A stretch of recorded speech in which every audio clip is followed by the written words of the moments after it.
Ladies and gentlemen, and we're here today, back with another one, another fencing video review, and this time we have the illustrious Mr. Josh Furrate. I want to preface this whole conversation by saying I'm a proud card-carrying member of the Josh Furrate fan club. You're an asshole. And so I'm very happy to have you here, gracing us with your presence. What's the shirt you're wearing? It's backwards because you're looking at. Oh yeah, oh my yeah, that's a tasty looking outfit your man's got on there. I gotta get. Oh yeah. Yeah. No, I a couple of years back, like Hematees had a ton of shirts and liked all of them, and I just was like, "Here's like $300. Give me all of them." Yeah, let's go. Let's go. Is this a Zweihander? Yep. Do you train with a Zweihander at all? So I've got the padded one, recently pad trainer, and just the plastic to start messing around. But every time it's like you get to start playing with any new tool, and then you're, something else happens. Yeah, it's hard to kind of keep track of everything. And like do a good job keeping up with things. Okay, so let's talk about what all we're gonna look at today. So I guess there's a couple of things. So number one, you texted me a couple of days ago letting me know that you just had a competition. Tell me a little bit more about that. So I was at Summer Effect over in Oklahoma City. It was a smaller, like 30-ish, 32, 35 person tournament in Oklahoma that Kimbrogi runs. Kind of as a feeder event to their larger one that they have every year. What's that larger one called? There's Geisel Affected? Yeah, Geisel Affected, that's right. Yeah, they hosted in September. Rule set's pretty simple, honestly. Everything has the same point value. Doubles / afterblows all are the same thing. They take away from your scoring action. So it really tries to emphasize clean fencing. It's a little bit, you have a nice, decent sized square. There's 2 judges, 2 to 3 judges, depending on resources. Just generally an overall pretty good event. I fought underneath the rule sets there a lot, and where some people can be taken aback by how difficult it can be because it really pushes you to be safe. I always enjoy it because it rewards clean fencing. Even if you lose most of your matches, the fact that you lost cleanly is better than dirty, doubling up. Like anything can be gamed or anything else like that, right? But it was really good. I ended up taking silver in it. Trying to think of how it all went. So we actually fought multiple rounds of pools. So you did like 2 rounds of pools. Top 15 went to a limbs. They did a pool. Top 5 fighters from the top 15 went to a finals pool. So it was just a constant war of attrition. Yeah, I like that. I think that's a cool way to do it. I mean, there's value in the tournament bracket kind of a thing too. There's lots of ways you can do things. And that's kind of the thing I enjoy about competitions. It's like it's always another challenge. Like at the end of the day, I won silver. I took the picture. I thanked all my people I fought. Yeah, I had a lot of great times. But the medal's just saying, hey, you did good today, but like. Yeah, and you did good under these rules, and you did, but there's value. Yeah. There's a lot of value in that, right? So David sent me a screenshot of because he competed as well. You mentioned that to me. He also mentioned it to me. He sent me a screenshot of the thing that he was most proud of, which was the fact that he had so few doubles. Right. Yes. It was really encouraging to see that. I feel like doubles, if you're so Dustin has this open challenge, which every time I've seen him, I've had it in my mind to take him up on it, but it's just like life gets chaotic. I never actually think like, hey, we should go do that thing right now. But he has the open challenge of like, can we fence without a double? Can we do 10 passes without a double? right? Yeah. And it's like, doesn't even matter if he wins or loses or like whatever. He just, his goal is to demonstrate that there's very little that someone can do to prevent doubles from happening. And there is truth to that for sure. There's like, there is. He's 1,000% right. There's stuff that you can do to mitigate it. You know, there's stuff that you can do to make sure that you're doing your part to take your turn when it's your turn, right? Yeah.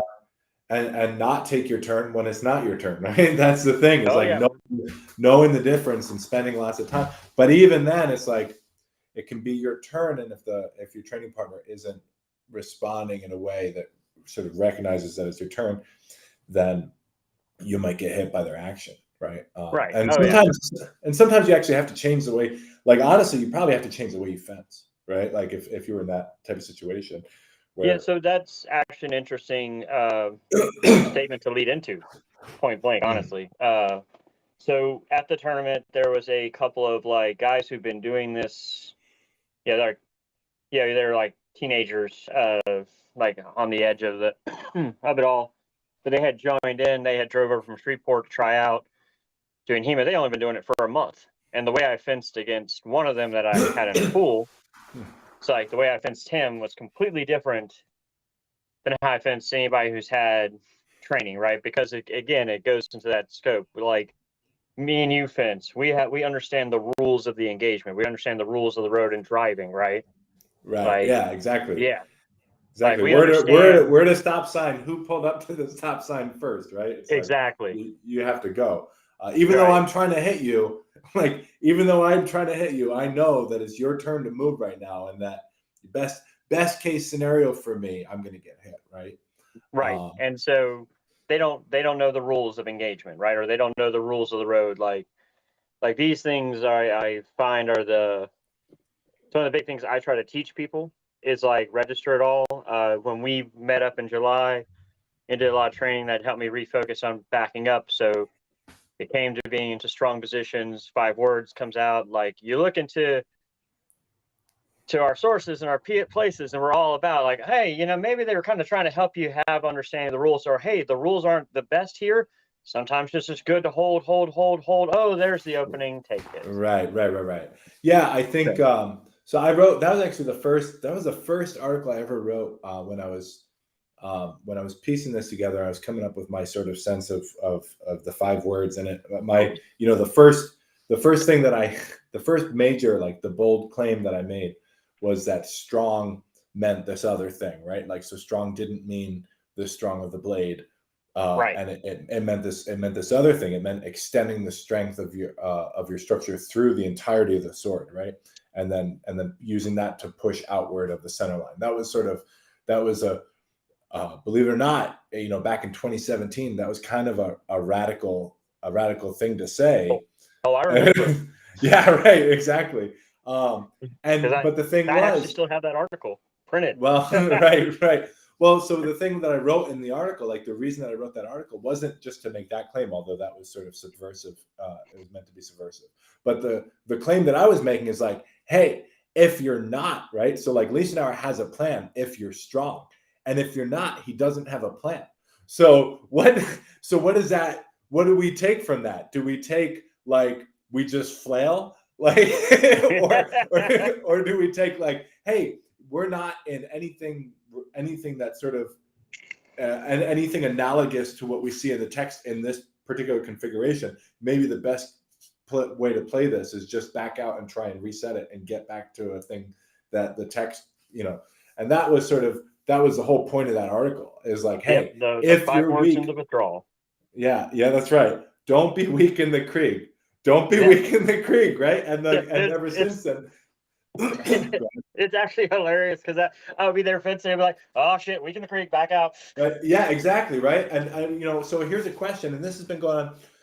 So you've been following the stuff that I've been putting out into the ether for almost a decade at this point, but definitely like in the last several years we've been working more closely together, and we've been pounding this idea like weak in the Krieg, and conceptually I wonder have you seen that idea has paid dividends to your fencing? Like you feel like you starting to see, or how does that impact the way that you see the bout?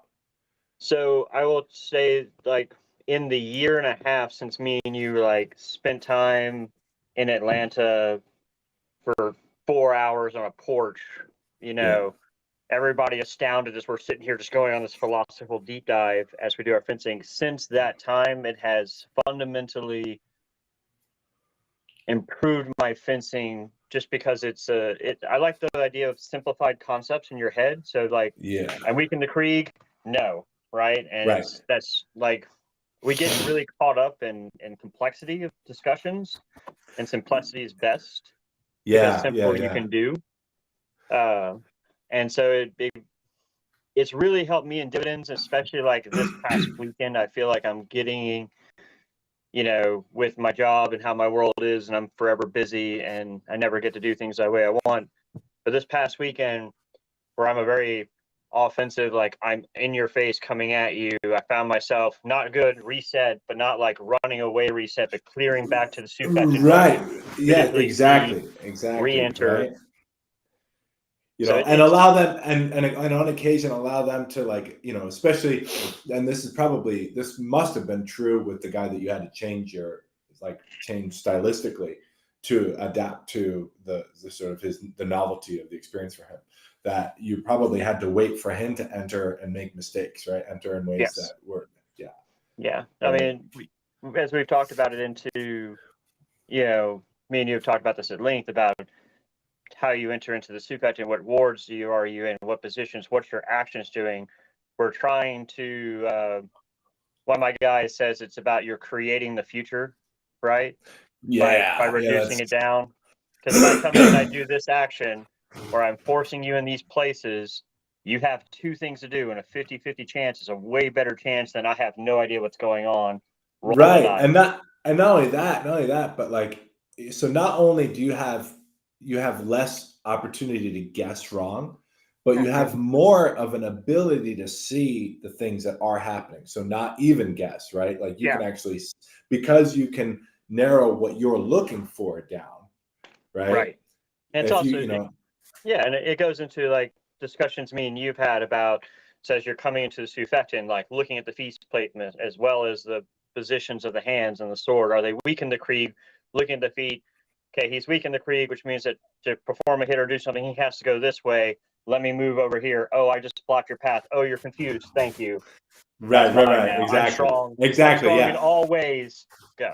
That's actually something I love. Wait, so two things you just said there that I really love. So I'll start from the one that you just said, was I'm strong in all ways. Like that's such a great statement, right? Because it really gets down to the truth embedded within the 5 words paradigm, which is that there's the strength of your sword, right? There's a strong of the blade, but then there's a strength of your structure extended through your sword, and then it's the position of strength that you have dominating your opponent's blade.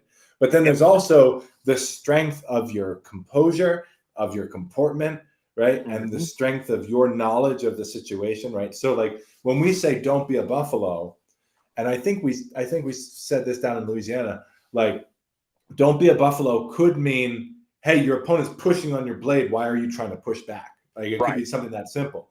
But the other thing could be your opponent's just trying to hit you. They don't care about your structure, right? And so so if that's the case, then you got to know that and be strong on them as they enter.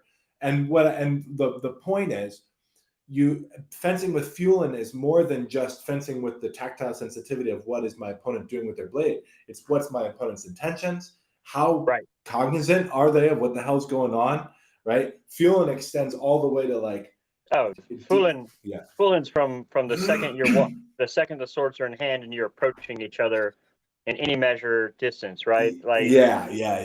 I mean, if you want to take it, if you want to get as like we can talk about it super concrete, or you could say it's metaphorical. It's all metaphorical. I feel it's a bit of both. Like, I mean, in most things that we would come into, this is something me and you always had a great conversation about. It's like, KDF in itself, while it is a system of like martial attributes and actions and techniques, it's also a philosophy. It's a way of life. Like it is not here's one thing. It is a grand thing, and it's why we like. Hell, we can go into looking between Sudabandanze, Tulu, Niklaus, Meyer, if you want to go there, MS-327. They all have the same conceptual core, but they're small individual breaks, and like that's a thing. It's like no, I like the idea, you know, that they're different. They're different. Yeah, so it's the same. It's a philosophical framework that you can use, and you can apply it across context, and you can apply it in every domain in your life. You know, you can talk about your people at work. You know more than anybody else in the world. You know when someone is being a buffalo, right? And it's right. I'm gonna fence with a little bit of fueling right now. You know when you want to just to get us out of this mess, right? Okay, so then I want to go back to the other thing, because I said two things. So the other one was just an awareness, and this isn't really, you know, it exists a little bit in Meyer. It really doesn't come up in the earlier stuff, but having an awareness of the moment that your training partner or your opponent gets confused, right, or loses sight of the big picture. Those moments are very, very informative, and it's really important that we develop that kind of sensitivity when we're fencing. Now, you can't start there, right? You have to start with just the basic, like, I'm moving pieces on the chessboard. My focus right now is making sure that when I move this knight, it moves in an L shape, and I'm not going to try and like get in my opponent's head or do anything, you know, like I'm gonna fucking get my knight to go in an L shape. But once you get comfortable and you can move all the pieces the way you want, and you get comfortable playing the game a little bit, you can start to look at a more meta level. You can start getting inside your opponent's head. What are they doing? What are they trying to do? How do they feel about what I'm doing to mitigate that? Are they just gonna keep smashing their head into this wall? In which case, great. Or are they gonna adjust it? I'm gonna have to watch for the adjustment. And sometimes you can do it. You can approach that two different ways, right? You can make the adjustment. You can make the adjustment sort of offensively, so you can condition your opponent. Like you hit them with two things in a row, right? You know that their compulsion is to behave the way that they have to give you that opening, right? And then you change it. And then you change, right? So then just so you know, like, okay, I've hit this guy enough with this. He's going to try something different, and I'm going to be prepared for that. So I'm already mentally prepared for how to approach this. Yeah, so that actually came up when I saw you in Michigan, actually, at AGO. I was fighting my pool in AGO, and I was going against, I can't remember, I believe it might have been Matt Dickinson, it might have been one of the others, but I was fencing, and it was Matt Dickinson, and he was a lefty, and he had a very particular tactics of, like, when we came out, I noticed he went towards this, you know, a particular direction on his entry, and I'm like, oh, okay, you're a lefty, you're going to what has worked for you, this is a strong positioning, excellent. I'm going to go this way instead, where everyone else would go this way. And I would condition him by going that way so many times of doing things, and then we in the point game of gaming the system of, like, we're building, and it got to be the final action. I had conditioned him that I do this, and then I threw a cut, pulled, failed, and went back in. And as soon as I had pulled off, he went, oh shit. He automatically knew I had conditioned him into this deal. Right. Yeah. But that was a really fun time, because I had to do that inside of a short time. And so that's the thing too. It's like, so it's not always true. It's not always true that everyone has to be playing according to the same rules or understand fencing at like the deepest level. You can create a rhythm, and you can, especially like most fencing partners, like, here's the truth. I'm going to tell you a secret, and not a lot of people want to admit this, but this is the actual truth. That most people have 3 or 4 things that they do. Yep. That's it. 3 or 4 things. That's not a lot. Not a lot. You could look. You can look at what they do, right? And you can define it down. Yeah, you can, like, all right, got it. He does this. But you got to know what the pieces are. You got to know what to look for, and you got to, like, be able to have enough detail in your head that you're able to capture what it is exactly that they're doing. And also like there may be permutations that you haven't seen too, right? So just because they do something and it's always successful, you don't know how prepared they are for the next thing, Right. Yeah. So I still think that goes into the rules, right? I think it does, because you're forcing them to fight to your rules where you're an advantage versus playing to their rules where they're an advantage. Right. So exactly. So there basically would be two ways to approach it, right? Mm-hmm. And I think it actually gets to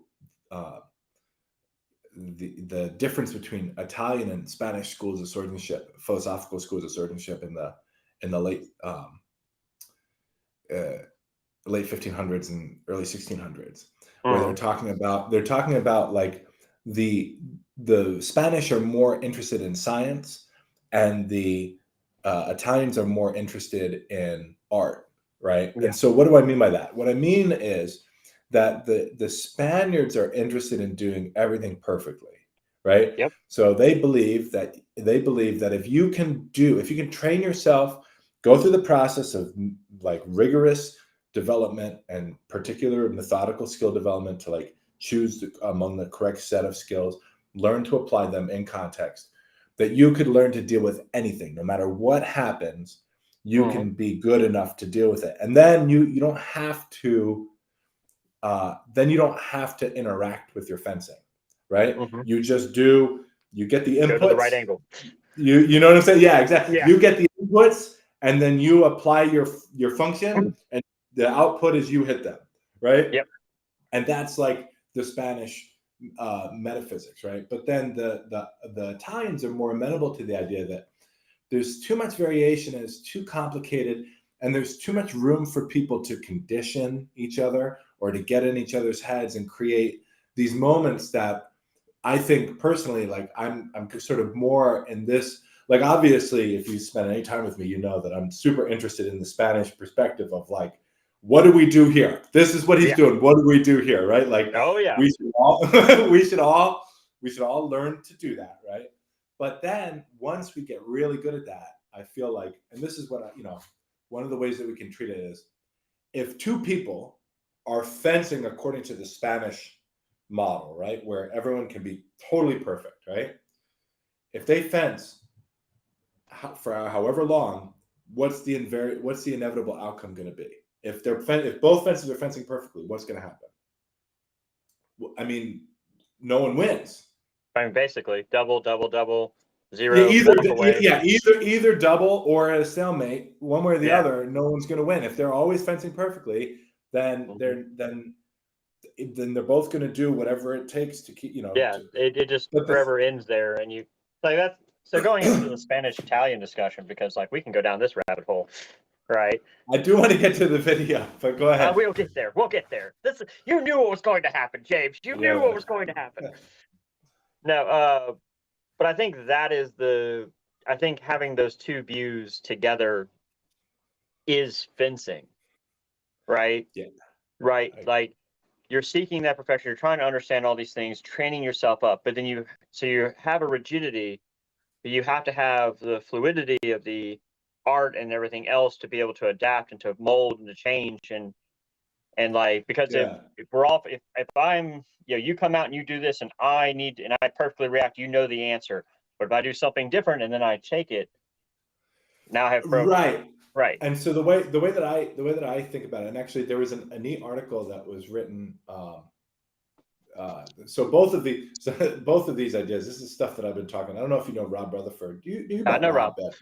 Yeah. So Rob and I spent a lot of time talking about this stuff, and he shared. I was telling him about this idea, and he was like, "There's a cool article that was written by an Olympic fencing coach where they talk about closed loop and open loop." I think was the open eyes, closed eyes. No. This is something. This is something different. So this is what he's getting into. What the person who wrote this article is getting into is this idea that if we can identify what the perfect action to do in a given situation is, if we assume perfect sensitivity, right? So the ability for me to perceive your intention through the physics, through my tactile senses, right? Or through my visual senses. Like I'm able to see what you're doing or feel what you're doing, and so I can respond. I get the signal, and then I respond with the correct answer. And that gives us a set. That gives us a set of actions that we would choose from in any given circumstance. But then the other idea is that if I can predict what you're going to do, right? So if let's say I give you thrusting pressure, right? So if I know Josh knows what thrusting pressure is, right? So as soon as he fucking feels this thrusting pressure on the strong of his sword going towards his body when he's in a strong position, he's gonna know to extend his sword and commit a lunge, right? Like he's just gonna know it, right? If I can know that, right? If I can know that you're gonna do that, then I can anticipate what you're going to do before you do it. So before I get the actual sensitivity, before I actually perceive your intention, I can start defending against it a little earlier, and that might give me enough to be able to defeat that thrust. Even though if we're purely going by, the rules of fencing, you should be hitting me in that moment. But because I know what you don't, or what I know what you know. Because you have the foresight and you're looking 3 steps ahead, you're able to adjust. Exactly. Now, of course, you could do the same thing, right? So you can say, I know that he's going to do this, so I'm actually going to break off of my thrust as he defends it because he knows how to, right? So I can actually give you an actual example of this. Okay. Sure. And then we can get into the fencing video. But I was in Dallas at Schnagelfecht, and I was fencing against Andrew Weems, who's a good friend of mine and has always been a fun, challenging fight. And we had gone back and forth, neck and neck. And so we have a general good feel for who we are, period, for all these years of knowing each other. And it came down to a sudden death decision. So we both had to start in a middle bind. And then, whatever happens. Whoever scores this next action wins the match. But as I'm sitting there and, it's this whole idea and like the competition button, I could see it in Andrew's face. He knows that I want to just blitz in with everything I got. And I know that he knows that. So he's going to try to blitz. So instead, when they say go, I zooking up and then dive in as he goes to deal with the action. And he went, "Oh, you cheeky fuck, you knew it." I was like, "You did not do what I thought." I was like, "Yeah, because I knew you knew what I knew, what I would do, and so I did something different." Right. Exactly. So, okay. So let's do this now. Let me get into the video. So here we have a video this is from last year. So your fencing is going to be radically different today than it was in this video. But we're going to look at... Go ahead. So just to give a core context, at this particular event, I had been basically not fencing for the better part of almost 6 months because of work and outages. So I wasn't able to do the physical work of getting my training and everything. I dedicated a lot of time to reading sources and philosophical viewpoints and like building strategies and paradigms. And so one of the big things I was focused on for this one was basically like covered assault, the idea from MS-227A of coming in with that strong Vorschlag into Nachschlag and working it in and creating constant pressure, or at least my understanding of it at that time. And that was a hyper focus point. And while my fencing is highly different from this now, you might say like technically it's different, even though like philosophically it's probably just an enhanced version of what you're doing. Exactly. This is like in this time frame, this is kind of a good core of where I'm at. Like this is the core of it, and it's just better. But at the end of the day, this was like the beginning of what my fencing is today. Right. Kind of a thing. Yeah. Right. And this is that the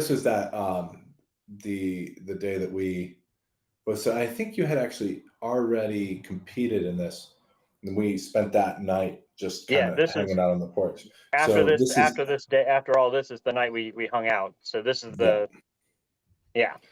Right, basically. All right. So we're gonna get into it. I'm gonna go ahead and pop this on, and we'll watch Oh man, I hate these. One thing about tournament videos is they're so painful to watch because everyone's gotta talk and wait and like I communicate know. with each other, and it's just. So we'll go through some of the exchanges. We'll watch a little bit of it, and then we'll go back and talk about what we see. So here we go. All right. Oh, it's loud too. Hold on. I'm a loud person. Yeah. So hold on. Let me. Yeah. Can you hear? Can you hear Oh, it? yeah. Okay. All I right, hear it cool. loud and clear. Awesome. So let's watch it one more time. Ah. Good.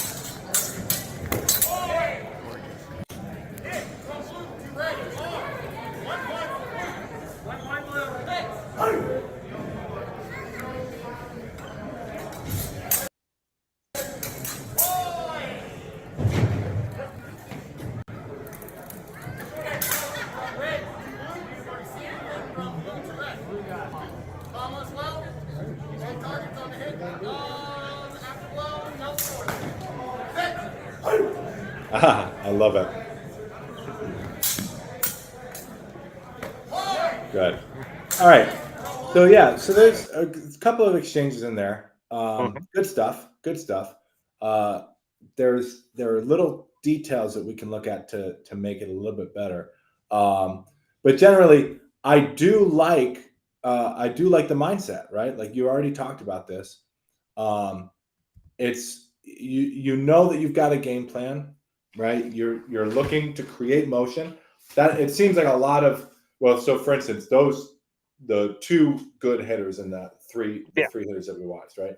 The two good scoring exchanges that you had, the first and the third, both of them worked a very similar way, right? Create motion and work indes and work into a new opening as it's being created. So like that's exactly the right tactic for sure. 100% of the time.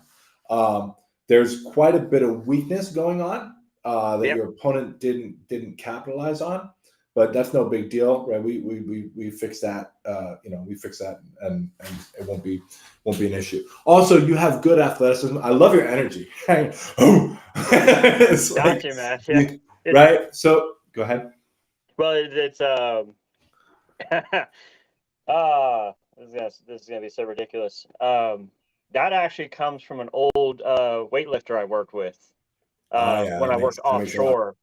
This old meathead who first taught me how to lift weights. He was like, man, when you're gonna go pick up, you're gonna try and go lift like 3 times your body weight or all that. Like you gotta get in the mood and you gotta get it out there. And so it's just that like anytime I'm about to go put effort in, it's just like get it, like expunge it out and freaking go get it. So it just has stayed with me for 20 years now. Well, it's definitely not a bad thing. I might say this, while we're on it, let's just talk through the psychology and the physiology of that, right?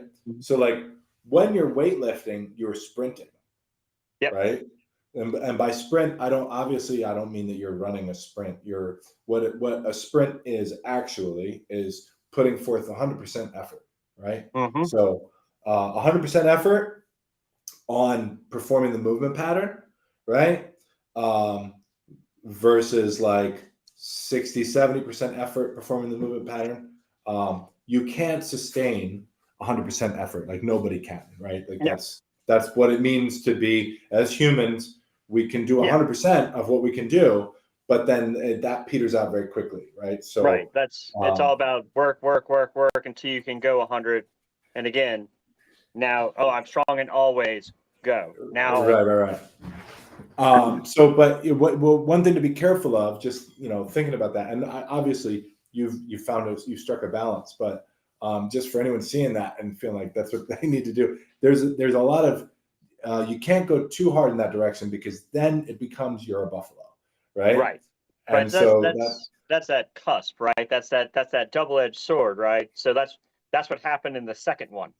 Right. Well, yeah, we may or may not get to the second one. Let's just talk through what you're doing here. So let's go. Let's look at these exchanges again. There's 3 exchanges. We'll look at the first one, the second one, then we might go. Well, I was saying the second exchange is where we went full. Oh, the second exchange. Yeah. That's where the buffalo came out. All right, let's see what we got here. So let's do this now. Playback speed 25. All right.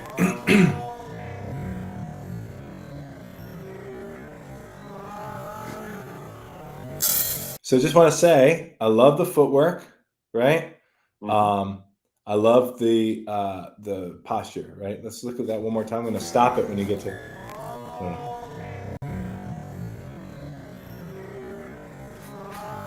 Right there, before you're starting to gather a little bit here, but that's no big deal. But right before you get to that point, you're in this nice vague, and we were talking about that a lot in Louisiana. Like being in the balance, having your center of gravity between your two legs.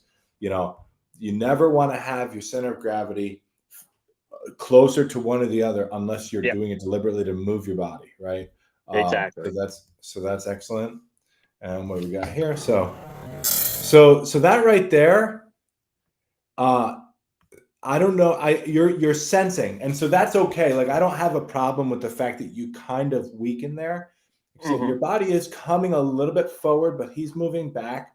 You know what I mean when I say you weaken here? Let's just look at that one more time. No, watch how. Yeah, I know you know, but just for anyone else who's watching, watch how the sword withdraws. So right here, you get a strong position, good, and then you withdraw the sword, right? Now, if he was paying attention, right? If he was really, really doing a good job, because he's right now, he is ready to move forward. He's in a pretty decent fencing posture. And if he wanted to, in that instance, as you withdrew your sword, you're moving forward. It would be very hard for you to deal with it. He could have just shot a thrust. Yep. Right? Does that make sense? Very much so. Could have. Yeah. Now, obviously, there's more that goes into a fencing exchange. We're just talking about the technical details here. That presumes that we know what's going on in his head and your head. There's no such thing as a perfect action, but just something to be cognizant of. Your body's moving forward. Your blade is moving back. And if he felt you come off in that moment, he could have potentially shot a thrust and thrust it in. That being said, go ahead. No, I was going to say it was definitely what is the word? Oh, damn you. Work brain. I've been with too many engineers today. It was a risky. There we go. It was a risky. It was a risky move. Now I'm going to tell you why I think that that he didn't, and it could very well be because he knows that your umschlagen is going to happen really, really fast, right? And so he's not sure if he can bite on that thrust in that moment. He doesn't know well enough what you're going to do. If you're going to cut around, if he goes, or like you might come up into a hang guard. And so what he could have done in that position was just sort of like either back up if he felt super uncomfortable, or just held the strong position and then watched for you to cut around and then maybe hit Unter to the belly or to the hands as you came up. But he doesn't. So then we're here again. Your blade comes back down. He strengthens. So actually, this is nice. Good job, buddy. What's his name? Cameron Lowe. Yeah, nice work. Nice work, Cameron. He strengthens, but he shouldn't have strengthened in that moment. He should have just shot the thrust. Right? Does that make sense? Oh, no, I agree wholeheartedly. Because he strengthened as you are weakening, instead of shooting the thrust, right? That gave you a moment indes, right? So if he would have shot the thrust, you would have had to deal with his thrust, and then he could have worked indes whatever your taker was. But instead, you weaken, and then he chases your sword as opposed to chasing the opening. He moves to strengthen on your sword, and that gives you a moment indes to work. Now, I don't know if you hit here. If you did, that would have been great. Otherwise, you're still in a feeling out phase. But either of them are good. So yeah, you're just feeling out. Now you strengthen. Good. Yeah. So there it is. You move to strengthen again. You actually probably did what you did was pretty safe here. Let's talk through exactly what happens. Yeah. All right. So you weaken. He should have shot the thrust. He moves to strengthen instead. So that's not good. Then you look like you strengthen on his blade. So you're strong here, right? Now from here, honestly, you probably, if you had stepped with the left as you did this, you could probably hit a duplirin with the right foot. If you stepped with your left to your left as you strengthen, you could probably hit a duplirin. Otherwise, you could just fletch for a thrust, right? So you could just shoot, like gather the left foot forward and then extend a hard thrust forward. Now I'm going to pick on you a little bit here. You know, because at this time in your development, I know this because I've trained with you and we've done a lot of work together last year. But you know that you're either intuitively or not, you know your thrust is weak, right? And you know your thrust is not going to land because you haven't given it the requisite time, and you know when you try and get it to land, it doesn't work. So you take this super, right? How far off am I, right? No. So hilariously, quick context point. The year prior to this, I had my thrust was really strong at Geisel. And here we are 7 months later, and I've noticed that it has weakened, and I was trying to force it and not have the strong position going, and I was relying on speed and efficiency, and it was like, it fails, hurry up, cut around. That's the game. And at this point, I'm going to show you exactly. We're going to do it frame by frame the best we can. I'm going to show you exactly when the thrust fails, right? So we're here. So still strong. Right there. Well, yeah, you didn't even try for the thrust. Nope. Right? Because I felt, as soon as I felt him putting pressure over, it was just nope. Yeah. Which, which is fine in this case because he is not checking your pressure, right? But I'm going to tell you right now, if that's me, if you're doing that against me, and we actually fenced a bunch the day after, and I don't know how well you remember that bout, but I remember. I remember it quite well with just getting my shit kicked in. It was great. All right. But this is, I did this to you over and over and over again, which is because when someone's faking a thrust, which is essentially what you're doing here, right? Right. You're faking a thrust. The only thing I need to do to check your pressure, right? The only thing I need to do to check your pressure is take my blade, move it up an inch, and then point it at your head, right? So just do this. This is the entirety of the action right here. Literally what I'm doing with my hands, I'm doing that with my sword against your blade. As soon as I've deflected the thrust, I'm already working indes to the opening underneath, right? And that was the exact exchange that we had like 10 times, right? It was if not more, but that was a particular action, which is just, it takes, so there's two things to learn here. Number one, how to check pressure, right? Everybody should know how to check pressure. If someone's faking a thrust, if you commit the parry when they're now, so this is the other side of that, right? Your thrust, right, is your thrust is weak, which means the weaker that you are, the more fueling you have, right? So if he moves to commit the parry in this case, you get to work indes for free. If he does what we call a 1-inch parry and just deflects the thrust, then he can already start working indes to the arms or to the belly underneath that side. He commits the parry here because he doesn't know how to check your pressure, and he doesn't know how to perform the 1-inch parry and work indes the umschlagen. And so that's why you get this shot. Now I will say, so tactically, everything about it is perfect, right? Even your structural mechanics are all look pretty great. Let's see how you land the hitter if you do it. Oh God, no, let's go back. Here we go. Yep. So yeah, I like the way that you do that little step with the left, and then you move your weight back onto the right foot, just in case you need to cut around again to the other side. I'm a fan of that type of movement pattern. So boom, and then the other way. Yeah. It's a great abzug. You get his sword going the other way, and then you're able to create a new angle for him to just struggle that much more to try and get his sword back into you for a doubling, right? So let's talk about. If I fail, it also gives me good. Oh God, get covered, get away.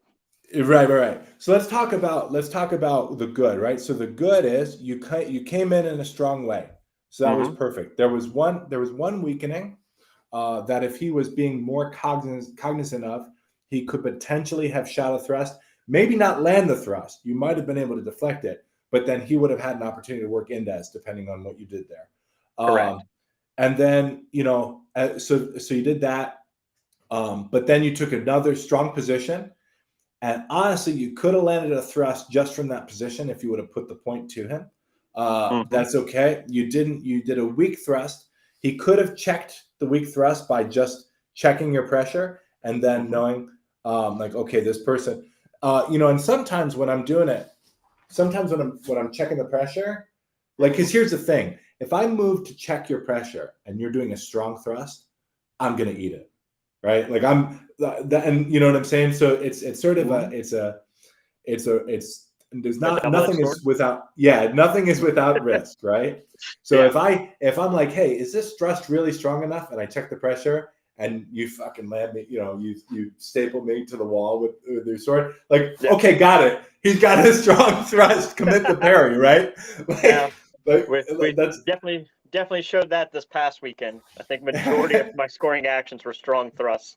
Nice. Oh, I love to hear. Well, that was what I was gonna say is, we got to look at. I'm excited to see that video. We'll be doing. That'll be the next one that we look, or maybe the subsequent one. But anyway, so he doesn't check the pressure. He commits the parry, which gives you a moment indes, and you're able to strike to the new arm. So it's a good chase, right? The otherwise the action is super great. And then I like the abzu too. I love you continue fencing, right? That's awesome. So let's look at the Buffalo Exchange real quick. Go back to the YouTube. The Buffalo Exchange. We'll go back here.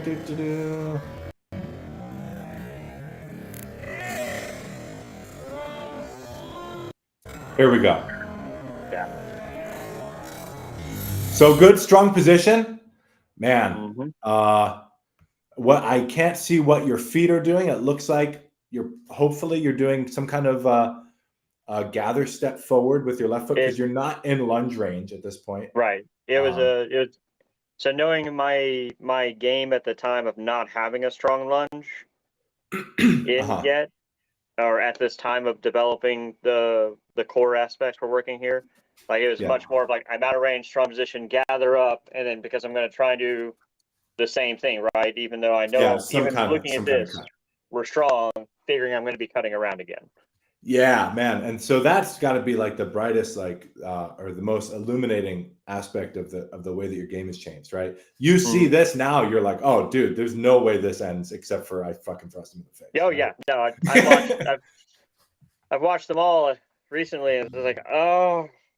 Right. Well, but that's awesome, right? You know now. So let's look. So how does it end? Let's see. Oh, so you weaken again in the thrust, right? Yep. That's what I'm saying. Now let's talk about how best to score this at this point. So what should you do here? You could have won that thrust. We both agree with that. Yeah. Because of the strong position that we have. Yeah. Right? You're here. You could have won the thrust. You could have kept your sword in the center and just walked him down. Worst case scenario is he lifts up his hilt. So what's the scoring action then? How do you do that? If he lifts up his hilt, go to the belly. Yeah, go to the belly on his left side from your right side, right? Yes. So soon as because you're already in that strong position. So his sword is going this way. So you're gonna strike to the belly here, right? Or maybe underneath the head. And he does, in fact, he's kind of strengthens, but he does lift his hilt. So I wouldn't I wouldn't zook him. No. Well, here if you would have just started your Muturin, you would have won. But you didn't, right? You weaken your thrust. So you can see, watch as your tip moves to your right side. So here it goes. Boom, right there. Right? Like you just basically went from a super, super dominant position to inside the space of 1 second for no reason against zero pressure. Yeah. Right? You just mitigate your whole action, right? Here we go. Watch it. Strong, weak. Right? And you know right there, that thrust is never going to land. Now, he's already lifting his hilt. So we already know that the answer is either going to be tag underneath the hands to the same side or tag to the belly, depending on how deep your momentum is going forward. But instead, so look at how exposed this is, right? You could be working indes this right here. And just like you say, and here's the thing, right? This is how you know this works, right? You see how his sword is broken. His whole structure of everything is broken right here, right? Yep. His hands are way high. So if you had just thrusted, because you were already dominant, as soon as he does this, you're Muterin right here. Would have had it all day. You know what I'm saying? There's no question, right? And it's because you deflect your point. So you deflect your own point, even as he weakens, right? So he's weakening because he doesn't know what the fuck's going on. You're coming off, and then you're like, well, shit, it's not really safe for me to leave his sword because he's weak, right? Yeah. And so the moment that this exchange, the moment that you were a buffalo, was really, it was the moment that you extended your arms and then you deflected your own thrust. That's the whole moment right there. That was the whole moment right there, because he was never anything but weak. If you would have continued your strong thrust, you would have, if he did what he did, you would have been Tyrion. You might have even just hit with that thrust. Like you might have just hit with the sheath into the face. Either one of them would have been fine. Instead, you can't even slice or tag to the belly or to the hands because he's weak. And so you're vulnerable. He has fuel. And if you start tagging to the belly or hands, then he gets to hit your belly or hands for free because he's not working, you're not really working indes, right? Let's talk about that for the audience, right? In order to work indes, they're strong, you weaken, right? If they strengthen, you weaken indes. And if they weaken, you strengthen indes, right? And so what ends up happening is he weakens, you weaken, then you move to strengthen, and then he stays weak, and then you guys end up in this mess. So let's look at how it plays out. Right, and then so that actually wasn't a bad move. Like you might have gotten away with a tag to the belly if you would have just let it rip a little bit. Let's look at that again. I've seen you do this before. So we're here. So if you would have let that rip a little bit underneath, like you might have gotten away with that. We fixed that later the next day, and then I destroyed somebody with that in Salt Lake a few months later. Right. Oh yeah, that's right. Yeah. Oh my God, I just remembered. I just remembered that. This very action, we had this happen in our fencing, and you're like, why are you not doing this play, this action? You have it. And you made me grind it for 5 more. We did it for like 20 straight minutes. And then I sent you the video. Hey, James, I think I got it. And I won an entire match by just doing the same movement. Right. Now, so that being said, it still would have been the wrong move here only because you should have just finished with the thrust, right? Agree. 100% agree. But even still, like the mechanics of that is vector to the belly. And I have, let me see if I can't post something up real quick. I got an example just for the audience. I think I have an old bout of me. This is like back in when I was overweight. Let me see here. Sorry about this, everybody. No, you're fine, James.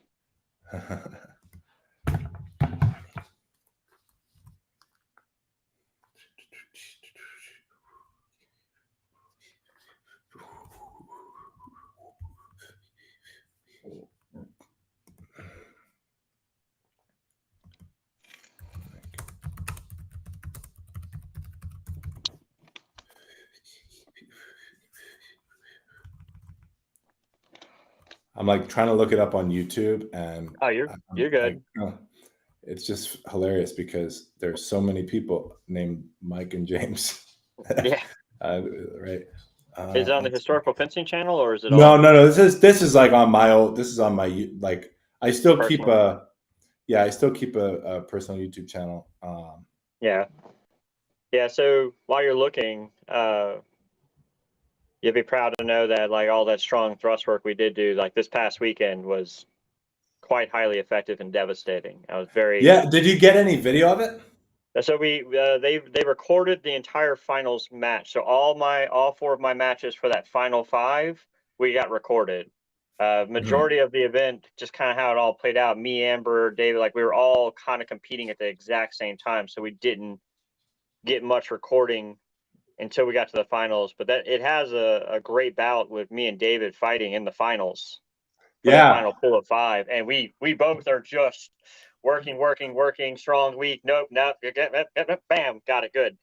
And you'll be like, we didn't have a single double in me and his match just because we both were like, we're working our James game. Here we go. I love it. That makes me, you have no idea. Like, you know, not doubling for me, that's the best reward. Like that's the, here, let's do that. I'm going to stop sharing this. I'm going to share this other one now. Yeah. So this is just for the audience. I'll walk you through the exchange here as it's happening. You can find this video on just my old YouTube channel or whatever, but open this up. Can you see this? Yep. I'm going to slow it down. Well, here, I'll play it and then we'll slow it down to full speed. So here we go. Yep. That's the action right there, right? So just so that we're clear on what's happening, I'm going to break it down piece by piece. So I'm going to begin with, so my provoking action is looking to elicit strength. So I know this is obviously a training partner of mine. I know that they know how to fence. And so I'm looking to compel him to be strong. But I also, because he's going to regulate distance, I'm going to do a mix up here. So I'm going to compel him to be strong. And then as he's strong, I'm going to auswenden. So I'm actually I'm expecting that he's not going to point towards me because he's afraid. If he's pointed towards me, he knows he's going to get stabbed in the face. So I'm going to auswenden. As I auswenden, he has to lift his hilt, right? So in order to deflect my auswenden, he's already strong. His sword is already in the way. He has to lift his hilt. And then end as that is when I do the tag to the belly as he lifts his hilt. So as you show right here. So I go in, he goes strong, I auswenden, he lifts his hilt, strike to the belly, and then you get a nice follow-up to the head, too, if they're not paying attention. You don't always have to do that, but sometimes. Well, I mean, hilarious if you actually look at the fail of the play that we're actually reviewing. It's basically what it should have been. Right. That's what it could have been, for sure. All right, let's look at the last play. Yeah. Let's look at the last play real quick. So this is when we have to spend 25 minutes talking about what happened because we can't just say, all right, that was shit. Don't do that again. All right, here we go. So this is I think it's important to talk about the shit. All right. Okay, so actually, hold on a second. So let's talk about this real quick. This is something that David and I were working on. And that you do the same thing that he would have done and you could have gotten punished here. So I'm just gonna, now you don't get punished, so that's fine. And it might be because you're regulating distance. So if you would have tried for this, you could have pulled your body out of range. But as you enter, his sword is, oh shit, my bad. You're good. I got you, James. Thanks, brother. All right, here we go. Can you see it now? Yep, clear. So his sword is down here, right? And your body is moving forward right now. And your sword is not pointed at his sword. Nope. Right? So your hands are exposed here. And also, he can choose what side he wants to attack because your point is weak at his shoulder level. Does that make sense? Oh, yeah. So if your point is pointed at his sword, I know it feels like, well, shit, everything up here is exposed. But the truth is, if you're pointed at his sword, then as he moves, you can move with him, right? Whereas right now, very much the proof of that here in the now. Like looking at this from a year ago, I'm like, good God, because that's right. He could have just he could have important. He could have either struck through your weak to either side of your sword, or he could have just hit the hands. Now he doesn't, and that works out for you, okay? Oh no, he does. Does he go for the hands? He does. Oh, He does, and he's just out of distance. If he would have extended his body just a little bit forward, like he hits you here. Yeah, I remember that because I went, oh shit. Oh yeah, he didn't even need to extend his body. He just wasn't aiming at your hands, like because he could see. It was a much more fear. So at this point, I like game wise, like game theory or tactical wise, right? I've assaulted him hardcore twice, right? And now right, it's right. more He's of like, flick. Oh God, what's gonna happen? Right? Yeah, for sure. He's I coming. definitely think that's exactly right. Yeah. But anyway, so here we go. So, because he's in range to hit right here. So like, yeah, his sword comes up to your right, his left. And if he would have just taken a shot to the hands, then you're not prepared to even afterblow him at this point. And if he wanted to, he could just go into a hang and parry to cover as he backs out. But doesn't work out. So now he comes back. So here, he should he should get his little bit of blade presence on your sword here, and then strike again underneath here. That's what he should do. What does he do instead? So he lifts his hilt way the fuck in the air, and now you should strike under to the belly, right? But what happened? You miss your opportunity. He backs out. We're back to normal. That's fine. Yeah, so I like this. So let's talk through what happens here. Again, yeah, go ahead. Just while watching, so like when we talked about going to the, I see another failure point for me actually of why that belly strike didn't happen is that if we look, I'm not in that balance point anymore, right? Yeah. It's all super off balance in that point, and I missed an opportunity because I was not in a proper position.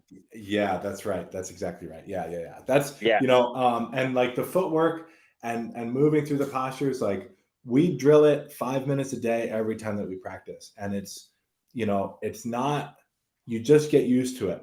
So I'll give you an example again, and I always talk about my son's wrestling because it's the greatest example. It's the greatest example of like how to do this stuff. They'll do stance and motion for half an hour. For half an hour, they're just in base, moving around the mat, sprawling, down blocking, and stance in motion. And what happens is your body just learns to move that way, and it won't do other things. But anyway, so here we are. So let's go back to that. We can talk through what happens, and then we can and then figure out what you do, because you do something that's actually quite good here. So we're here. So this is all a mess, but you're back to normal. Get back to a good position. Now, yeah. So now you basically just wind up here.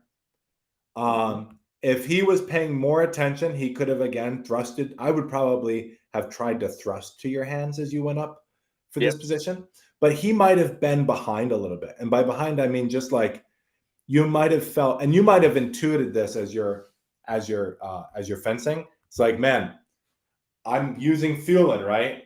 This guy is just worried about what the hell's coming next, right? Like they're not looking, and that was what we started with. If you recall, we're talking about using feeling to capture that moment of I'm confused, I don't know what's happening, right? And there's a sense in which that's what you do here. You weaken in this moment, whereas you give him an opportunity to work indes. But because he's so far behind, he can't really take that opportunity, which in this case would be a thrust to the hands as you went up. He's just playing defense. And so when someone is just playing defense, this is the real the illuminating thing about this pass in particular is just turn it into a mix-up, right? They only have they only have three things that they can cover, right? You can either come back the other way, you can stay on the same side, you can go to the other side, or you can hit a low target. In this case, you hit a low target, which is exactly perfect because you hadn't done that the entire exchange, and so it was an opportunity to do that, right? I don't think he doubles here. If he does, it was super incidental. It was not his intention. He was behind and he was trying to parry. He just wasn't prepared for you to strike low. If I recall in the action, I think it was just shy of hitting me because I remember going, "Holy shit, that was close." Yeah. So it was a good technique as far as application of the 5 words. You've got the motion stuff down, right? You've got the provoker, and you actually demonstrated several good takers earlier. So the first 2 passes, you actually had some good takers. This last pass, I wouldn't call what you do here, and I'm just gonna pull the freeze frame up. I wouldn't call this a good taker. So let's look at it right here. Right there. Yeah. That's not a good taker, right? Mm-hmm. His point is free. If he wanted to indes, he could have thrusted to your hand, stopped your action dead in its tracks, right? Especially if he gets that little green tip on like fabric of your jacket, he could just fucking hold his sword there, and you're gonna be like trying to push if he had good structure, behind his sword. Yeah. But as far as the paradigm goes, it's exactly what we're looking for, right? So like you're going in, you've got a plan in mind. You're looking to create motion, right? Good, strong motion that he can commit on, so that you get him in obedience, or you can establish a chase. It's serendipitous. What's the name of your school? Knock Horizon. Knock Horizon, right? Fencing. Yeah, yep. Chasing, right? So chasing openings. You actually did a good job, at least in the first and the third. You did an excellent job establishing the conditions for a knock rising. So for me, knock rising isn't just they swing wildly and then you strike into them. No, right? 100%. We've had this discussion plenty of times. Yeah. Like I feel like for MS327A, like the Knockschlag is called the Knockschlag because it's about Knock Horizon. It's about chasing. Exactly. Right. Chasing the opening as it's being created. Right. But the thing is, it's not. So I wouldn't say like it's the Knock Horizon has to be a threat, right? It has to be, and more importantly, you have to threaten a hitter, right? So once for me, the game happens out here, right? Like the game happens out here. Who can get dominant position so that they can move into a place where they can safely knock rising, right? Yep. From my perspective, once I begin to knock rising, if I've checked all my boxes the right way, the only way that this ends is I hit you or you back out faster than I can get to you, right? Like if you can move that fast, then okay, good for you. You deserve it, right? But no, I agree. But I'm not looking. I don't expect to get hit if I follow the rules of the chasing, of the core chasing of Leichenauer, Zuckening, Dupleraning, Mutierning, Durchfexen, and slicing to the hands. If I do those actions, or Absetzen, right, winding, if I do any of those actions according to the signals that you get me. So basically the whole game is, how do I get you to give me your sword, right? Mm-hmm. If you give me your sword, I should, and if you give me your sword and leave me in a strong position, or give me enough where I can create motion, right? So I either start strong, or I start in a way that provokes motion on your part, and then I work knock rising, right? Yep. I should be able to hit you unless you can back out faster than me. So this is so those are great examples. The only real, like, the glaring issue that we had in those 3 exchanges was the one where you weakened. Oh yeah. When it mattered, we'll say. So like some of the weakenings, they didn't really matter. Like this taker, this isn't really a taker. He could have worked indes, but he's kind of in obedience, and where's the line, right?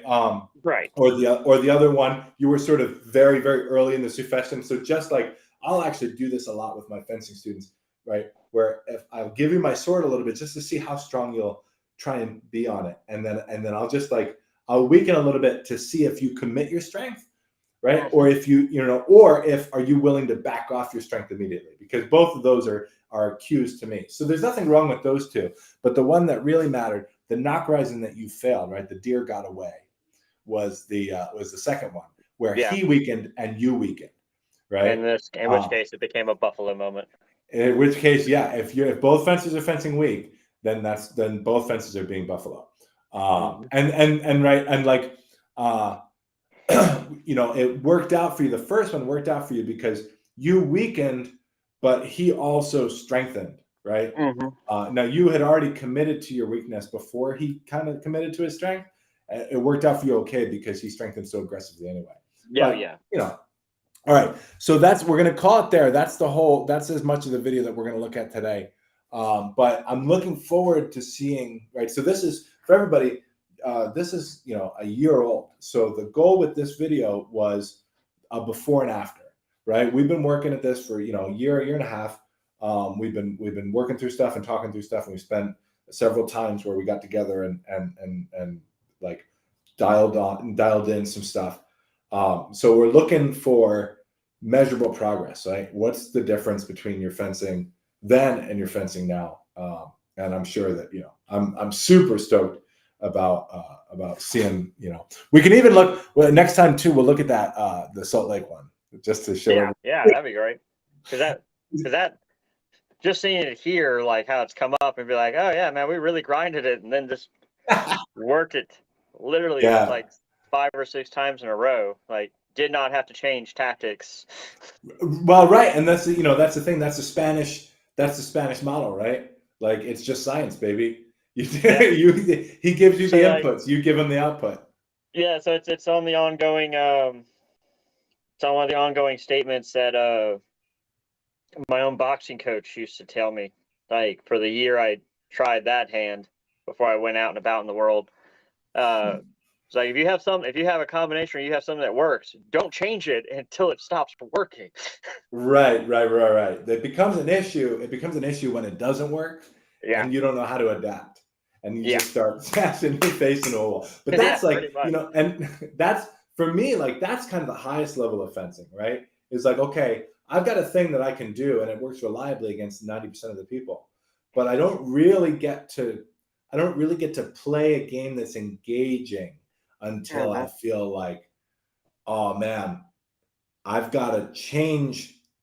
I know that what I do is going to influence how you behave going forward. Yeah. Right. So not just I know that you have an answer for what I do, but I know that you're going to continue to evolve.